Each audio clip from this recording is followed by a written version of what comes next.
साल 2020 एक ऐसा साल जिसने हमारे स्टाइल ऑफ लिविंग को बिल्कुल बदल दिया। जिस डिजिटलाइजेशन को सीखने में हमें कई साल लग रहे थे, वो डिजिटलाइजेशन हमने यू पिछले कुछ चंद महीनों में चुटकी बजाकर सीख लिया, वो भी बिना एक्सक्यूज के।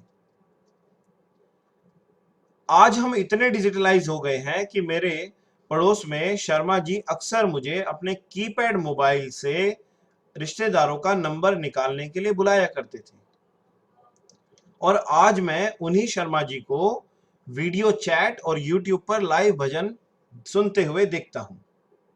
बहुत प्राउड महसूस होता है, बहुत खुशी महसूस होती है कि आज हम अपने आप को टेक सेवी कह सकते हैं। इस कोरोना वायरस वैश्विक महामारी के दौर में हमें जितना डिस्टेंसिंग करना था, जितना दूरी बनानी थी एक दूसरे से, उतना ही हम टेक्नोलॉजी के क्लोज आ गए हैं।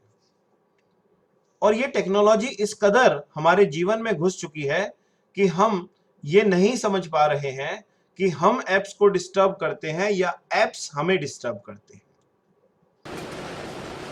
आज कोई खेल रहा है पबजी तो कोई मंगा रहा है घर बैठे ऑनलाइन सब्जी, कोई देख रहा है टिकटॉक, वो भी विदाउट रोक टोक। लेकिन कहीं ना कहीं हम मिस कर रहे हैं अपनी लाइफ में फोकस, जिसकी वजह से हम अचीव कर सकते हैं अपने टारगेट्स। आज हमारा जीवन बिल्कुल इस हथौड़े की तरह है। स्टूडेंट मेहनत तो बहुत कर रहा है, लेकिन टारगेट्स को अचीव नहीं कर पा रहा। कमा तो रहे हैं, लेकिन सपने पूरे नहीं कर पा रहे हैं। कहीं ना कहीं डिस्टरबेंस है। सो मैं ललित गौतम आज आपके साथ शेयर करूंगा एक ऐसा मूल मंत्र जिसके बाद आपकी लाइफ में ना तो होगा कोई डिस्टरबेंस, ना ही कोई प्रोकास्टिनेशन, होगा तो सिर्फ concentration. And no one can stop you to achieve your targets. So let us understand from the practical example of the life why games are not boring like studies. ऐसा क्या है games में जो studies में नहीं है? ऐसा क्या है कि गेम्स में इतना ज्यादा इंटरेस्ट हम लेते हैं कि 12 आवर्स तक भी हम गेम खेल सकते हैं without losing our concentration? So what is there? ऐसा क्या है? ये सवाल का जवाब हमें बताएगा कि कैसे हम अपना फोकस मेंटेन कर सकते हैं, अपना कंसंट्रेशन मेंटेन कर सकते हैं और अपने टारगेट्स को अचीव कर सकते हैं। तो चलिए एग्जांपल लेते हैं गेमिंग का फर्स्ट। जब कोई बच्चा गेम खेलता है तो वो आपका बच्चा नहीं रहता है, वो किसी गेम की स्क्रिप्ट का एक मोहरा बन जाता है। वीडियो गेम खेलने से बच्चों के दिमाग में अजीबोगरीब से बदलाव आने लगते हैं। ब्रेन का जो लिम्बिक सिस्टम होता है वो छोटी छोटी खुशियों और छोटे छोटे रिवार्ड्स की तलाश में लग जाता है, और गेम खेलते वक्त बच्चों का दिमाग एक्टिव नहीं, हाइपर एक्टिव स्टेट में चला जाता है। उसका nervous system high alert stage पर पहुंच जाता है, और जो फील गुड डोपामाइन होता है वो दिमाग में इस कदर बढ़ने लगता है कि बच्चे को कुछ समझ में नहीं आता। और जो गेम के विजुअल ग्राफिक्स हैं वो नॉन एसेंशियल एक्टिविटीज को स्टॉप करने के लिए कहते हैं, बंद करने के लिए कहते हैं। उसके बाद आपका बच्चा को आप कुछ भी कहिए, वो सुनेगा जरूर लेकिन समझेगा नहीं। उसका बिहेवियर बहुत इरिटेटिंग हो जाता है, अग्रेसिव हो जाता है। वो अपने ही घर में एक ऐसी जगह ढूंढने लगता है जहां कोई उसे डिस्टर्ब ना करे, कोई उसे मार्केट से कुछ लाने के लिए ना कह दे, पढ़ने के लिए ना कह दे। बच्चे पेरेंट्स से झूठ भी बोलने लगते हैं। फिर पेरेंट्स आइसोलेटेड, अग्रेसिव, इरिटेटिंग जैसे वर्ड्स उन बच्चों के लिए यूज करने लग जाते हैं। लेकिन बच्चों पर उन वर्ड्स का कोई फर्क नहीं पड़ता, क्योंकि वो बच्चे उन वर्ड्स के हैबिचुअल हो जाते हैं। उनकी जिंदगी बिल्कुल इस कबूतर के झुंड की तरह होती है। जैसे दाना खाते हुए कबूतर इंसान को देखकर डिस्टर्ब हो जाते हैं, उड़ जाते हैं, वैसे ही दरवाजा खटखटाने पर वो बच्चे डिस्टर्ब हो जाते हैं और अग्रेसिव मोड में चले जाते हैं। अब उस बच्चे की स्थिति कैसी है?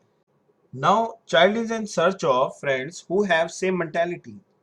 अब उसकी आंखें ऐसे दोस्तों की तलाश करेगी जो उसकी तरह सोचते हो, उसकी तरह गेम खेलते हो। पर ऐसे दोस्त मिलेंगे कहां पर?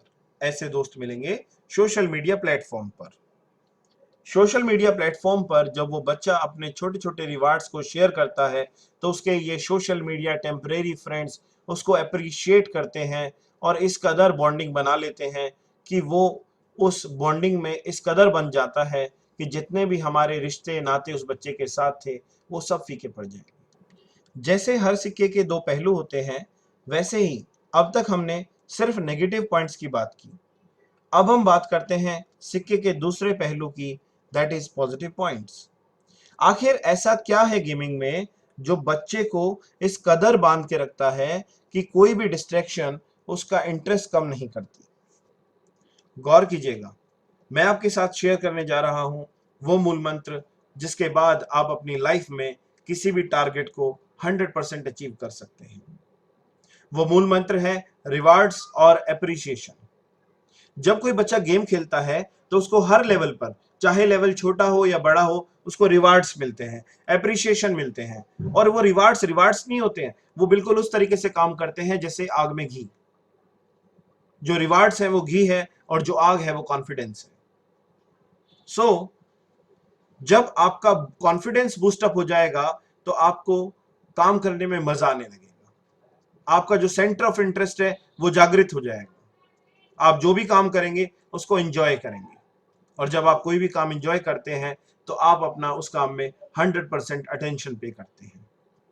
और अगर हमने किसी काम में 100% अटेंशन पे किया तो दुनिया की कोई ताकत हमें टारगेट अचीव करने से नहीं रोक सकती है। सो एज अ टीचर और parent, it is our prime responsibility to give rewards और appreciation to the younger ones और to the persons who are working with अस।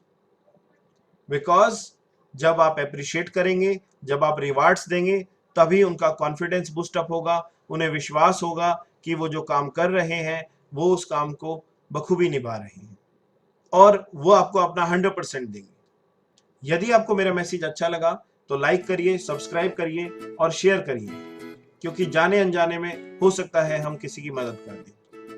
आप सभी को गुरु पूर्णिमा दिवस की हार्दिक शुभकामनाएं। धन्यवाद। जय हिंद, जय भारत।